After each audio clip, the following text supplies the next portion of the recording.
ప్రతి మానవుడు కోరుకునే ఫైనల్ డెస్టినేషన్ ఇదేగా మావా.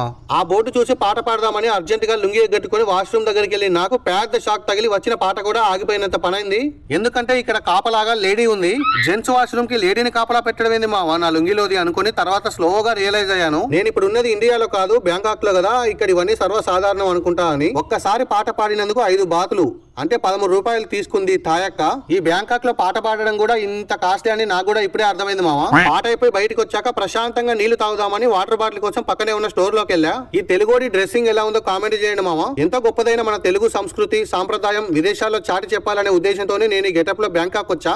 నచ్చితే ఒక లైక్ కొట్టడం మర్చిపోకు మావా. ఇంకా ఆలస్యం చేయకుండా బోట్ ఎక్కి కోరల్ ఐలాండ్ కి వెళ్ళిపోదాం పదండి. ఇక్కడ నుండి ఇంకొక 2 నిమిషాలు నడిస్తే మనకి బోట్లు షిప్పులు ఉంటాయి. అందులో ఏదో ఒకటి ఎక్కేసి మనం ఐలాండ్ కి వెళ్ళిపోవచ్చు. మనకి ఇప్పుడు ఎదురొస్తున్న జనాలంతా ఆల్రెడీ కోరల్ ఐలాండ్ కి వెళ్లి ఫుల్ గా ఎంజాయ్ చేసి తిరిగి వస్తున్న వాళ్ళే. నెక్స్ట్ పార్ట్ లో మళ్ళీ కలుద్దాం మావా. Love you all. జై తెలుగోడు.